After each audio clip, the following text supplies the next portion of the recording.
Hey, what's going on there, YouTube? This is SEL0320 representing JVS. I just came back from the advanced screening for the movie Sing. This is from the same people that make Despicable Me, Despicable Me 2. Directors were Garth, Jennings, if I'm not mistaken. He actually did a movie I actually love, which is The Son of Rambo. And then the animated director, which was Christophe Lourdelet. He actually did one of my favorites. He did the art direction for Balto and some of the other notable ones that Illumination has actually come out with. But I gotta say, I really enjoyed this movie. I don't know how to actually articulate all this, so I'll just try to do the best I can. So just bear with me. So in terms of the animation style, it's nothing new. Like as far as Despicable Me, they're very well done as far as like the animation style, the CG work is usually really tight knit. It's really pretty good, but normally for me, I'm more of a Pixar person, but it's Despicable Me I really loved. I love the Minions. I love how they do it, and I think the way they actually craft the animation is just very comedic and just in nature. And then the thing about this movie, and this is the lover in me, is music. The music is there. Every genre of music, whether it be jazz, hip hop, R&B, rock, pop, is all there. And the thing about it is that the talent is there.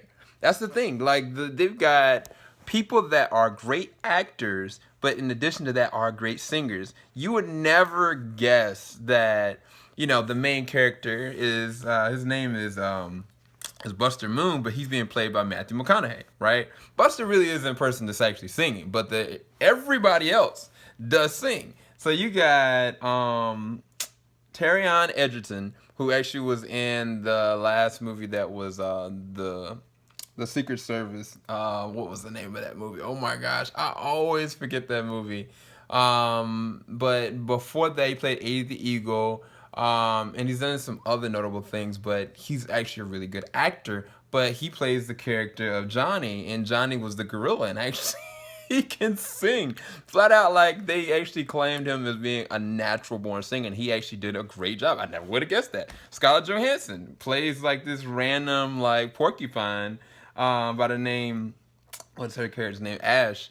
And she does a great job as far as singing. Seth MacFarlane plays this obnoxiously rude and terrible mouse. And I'm not talking about like this, like he's just a jerk. You know what I'm saying? I was like, out of every other character, I was thinking his character is gonna hit rock bottom, just because he deserved it. But he did a great job. Like his singing, like if y'all old school fans back in the day, like he does a great job with his singing numbers. Reese Witherspoon plays this random pig.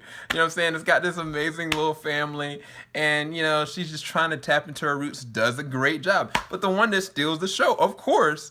And a lot of people are going to come out of this movie not knowing that the elephant is played by this actress slash artist in Tori Kelly. Y'all, a lot of y'all know, you know what I'm saying, that I have a love for Tori Kelly. I think she's amazing. She's also a woman of God. Amazing voice. And this movie showcases it in every way possible. And I think that people are gonna recognize and be like, wow, I want to know more from her. Matter of fact, I was sitting there getting out of the movie and I was just like sitting there just singing. I was like, but I think that a lot of people are gonna really cater to like the music side of this and really getting engaged. And I was sitting there watching the crowd and watching the kids. They were just sitting there jumping out of their seats, enjoying it. And I was smiling the whole entire movie. Now, this is the thing about this movie, because I'm gonna go to the more critical side of it. It doesn't have any much of story to it. It's not anything that we haven't seen before. I'm saying, like Buster Moon, he has this weird contrived idea of trying to maintain like this theater that was kind of passed down onto him, and he kind of decides to have this contest.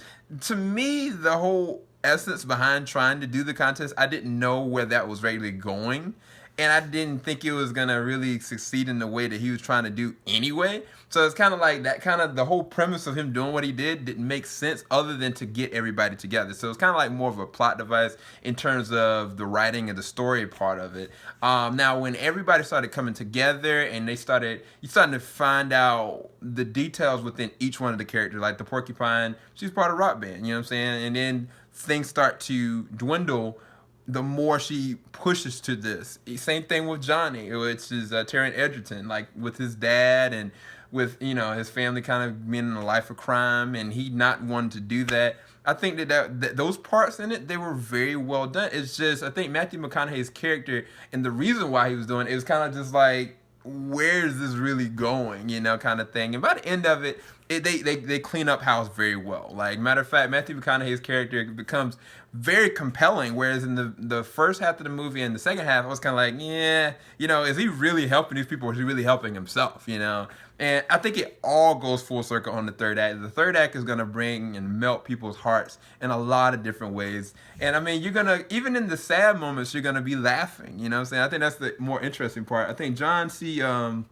Riley plays the character of Eddie, this random sheep that's friends with Matthew McConaughey's character. They have really good chemistry, which is weird.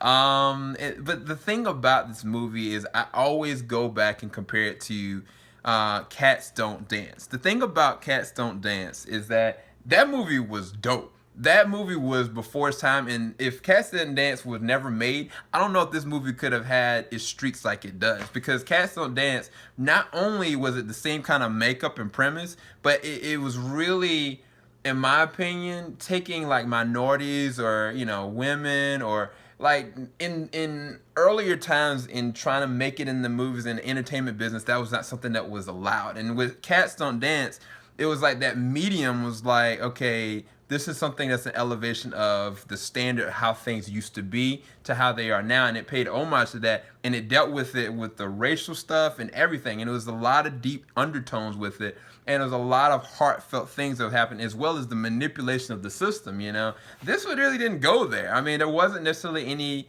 villain per se, you know what I'm saying? And I think that this was kind of like more of a feel-good kind of film for the kids and for the families. And I think this will be a great,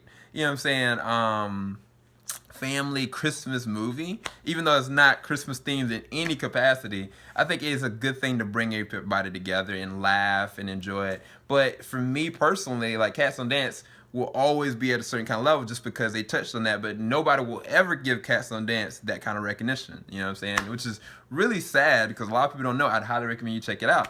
But I will say this about it. It was an enjoyable time. I love the acting. I love the voice singing, like from all the different casts.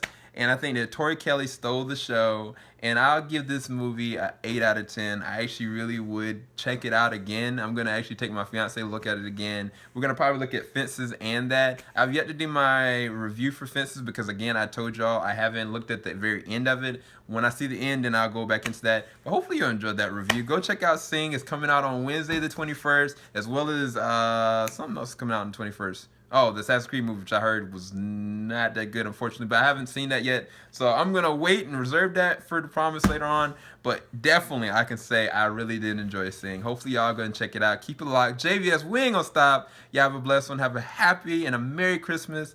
And spend time with family, you guys. Go sing. Peace.